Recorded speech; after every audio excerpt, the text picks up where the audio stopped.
নমস্কার বন্ধুরা, আমাদের চ্যানেলের আরও একটি নতুন ভিডিওতে তোমাদের সকলকে স্বাগত জানাই। আজ আমরা চলে এসেছি কলকাতার একটি বৈষ্ণব দেবীর মন্দিরে।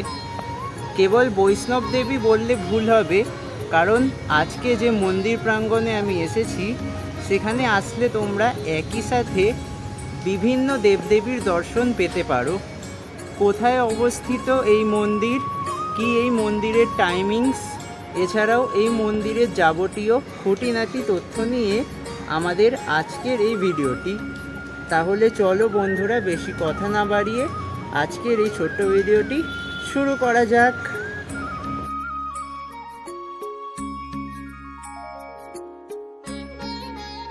বন্ধুরা, আমরা চলে এলাম বেহালার চণ্ডী মন্দিরে। এই মন্দিরের কথাই আমি তোমাদের বলছিলাম।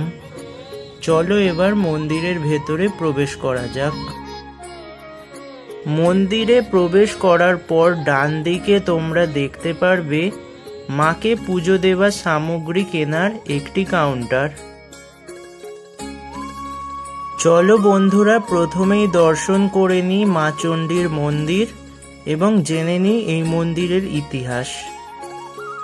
আনুমানিক 400 বছর পূর্বে টালিগঞ্জ নালার একটি অংশ প্রবাহিত হতো বেহালা অঞ্চলের ওপর দিয়ে, যা যুক্ত ছিল কালীঘাটের অদূরে আদি গঙ্গার সাথে। এই টালিগঞ্জ নালার ওপর দিয়েই একদিন মধুকর ডিঙা করে বাণিজ্যে যাচ্ছিলেন ধনপতি সওদাগর। সেই সময় মায়ের স্বপ্নাদেশ পেয়ে গঙ্গাবক্ষ থেকে বণিক ধনপতি মা মঙ্গলচণ্ডীর শিলা বিগ্রহ উদ্ধার করেন, নির্মাণ করেন মন্দির। 7 একর জমির ওপর নির্মিত বর্তমান মন্দিরটির বয়স 100 বছর। তবে মন্দির দেখে সেটি বোঝার উপায় নেই। সংস্কারের ছোঁয়া দেখে বোঝা যায় বছর খানেকের মধ্যেই সংস্কার হয় মন্দিরটি। এই চণ্ডী মন্দিরটিকে কেন্দ্র করে গড়ে উঠেছে আরও বেশ কিছু মন্দির, যেমন এখন আমরা দর্শন করছি রানী সতী মায়ের মন্দির।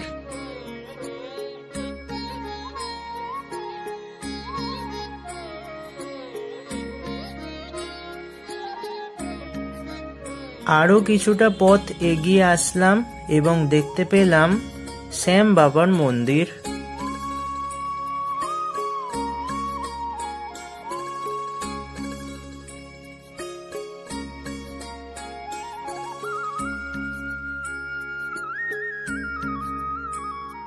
প্রতিদিনই এই মন্দির ভোর 5টা থেকে দুপুর 1টা এবং বিকেল 4:30 থেকে রাত 9টা পর্যন্ত খোলা থাকে।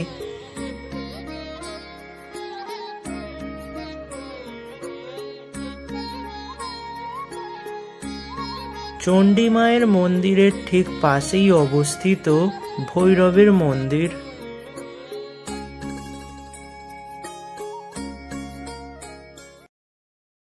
ভৈরবের মন্দিরের ঠিক পাশেই অবস্থিত বীর হনুমানের মন্দির।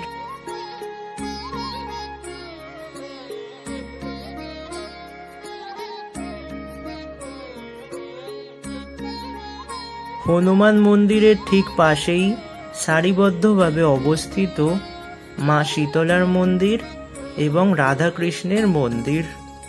চলো এই দুটি মন্দিরও দর্শন করে নেওয়া যাক।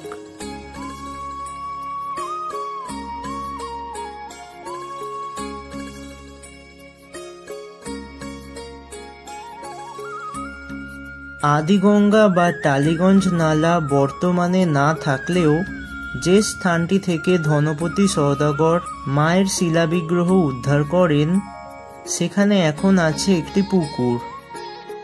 পুকুরের ওপর নির্মিত হয়েছে ভারতবর্ষের 5ম বৈষ্ণব দেবীর মন্দির, যা পশ্চিমবঙ্গের একমাত্র জলের ওপর নির্মিত বৈষ্ণব দেবীর মন্দির।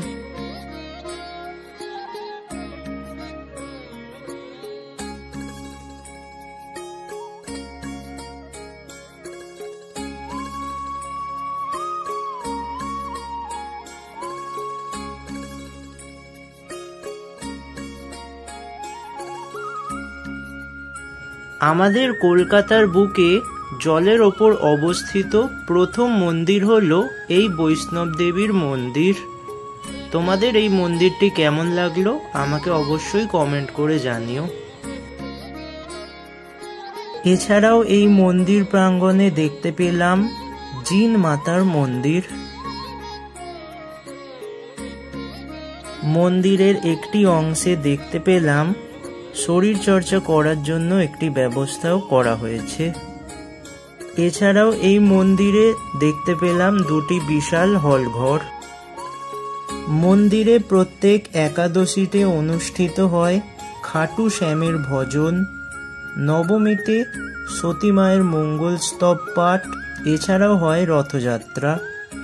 জ্যৈষ্ঠী মাসের মঙ্গলচণ্ডী ব্রত হয় প্রত্যেক বছর এবং 1 মাস ব্যাপী মেলাও বসে তখন। চলো এবার জেনে নেওয়া যাক এই মন্দিরে তোমরা আসবে কিভাবে। এই মন্দিরে আসতে হলে তোমাদের সর্বপ্রথম বেহালাগামী যে কোনো বাসে উঠে চলে আসতে হবে বেহালা 14 নম্বর বাস স্টপ।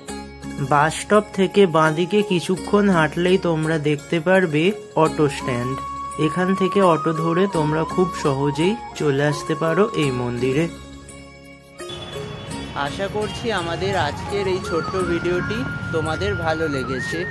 ভিডিওটি ভালো লাগলে লাইক করবে, শেয়ার করবে এবং আমাদের চ্যানেলে যদি নতুন হয়ে থাকো এবং আমাদের কন্টেন্ট যদি তোমাদের ভালো লাগে তাহলে প্লিজ আমাদের চ্যানেলটি সাবস্ক্রাইব করে নেবে। দেখা হচ্ছে পরের ভিডিওতে নতুন কোনো টপিক নিয়ে।